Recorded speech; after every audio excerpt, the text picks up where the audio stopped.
Jacob. Next time.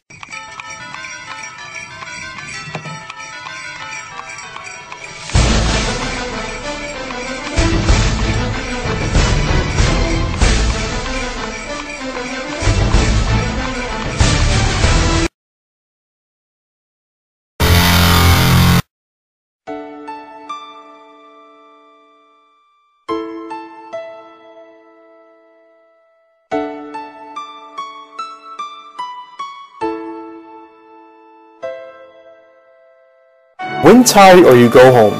That's what it came down to this week for Ivory Tower Power if they wanted to make the playoffs, as they were up against the Circus City Service Plans for the final time in this regular season. Heading in, Power would have the advantage as they had systematically dismantled the Service Plans just 3 weeks prior with a score of 91-60. Also, Service Plans were at a crossroads at this point as they had officially been eliminated from the playoffs, so they were playing the role of spoiler here. Another wrinkle that was added to this forgettable season for Plans was the vast amount of injuries that were accumulated over the course of the year. Matt Ryan, Deshaun Jackson, Brian Westbrook, Chris Cooley were just a few that had seen the infirmary report this year.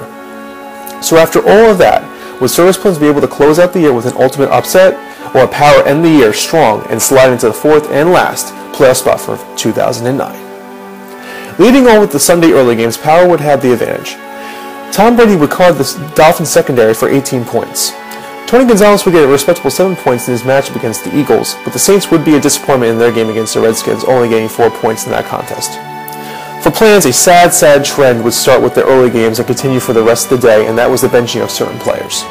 Playing for the injured Brian Westbrook was LaShawn McCoy, who would decide that today was a day that he would just watch the game instead of doing anything meaningful, and only totaled out 2 points. The Bears' defense would bounce back from a horrible game last week to garner 11 points, and Gostowski would finish the day with 3. Now for one of the more perplexing moves of the week was the move to pick up Robert Meacham off waivers to just leave him on the bench. This would truly be a bad move as Meacham would torch the Redskins defense for 26 points, the most any player on the Plans team would score this week, being on the starting lineup or on the bench. So after the early games, we had a score of 16-29 in favor of Power. The afternoon games would be pretty slow for Plans as they would play just Eli Manning for the injured Matt Ryan, who would have a nice comeback from the egg he left in Denver for 15 points. Here's where the second benching would come into play. Week after week, Plans would automatically play Brandon Jacobs off of reputation. Now this year has been the most kind to Jacobs, so at this point Plans had had enough of the poor performances by Jacobs, so he felt tough love was needed in this situation.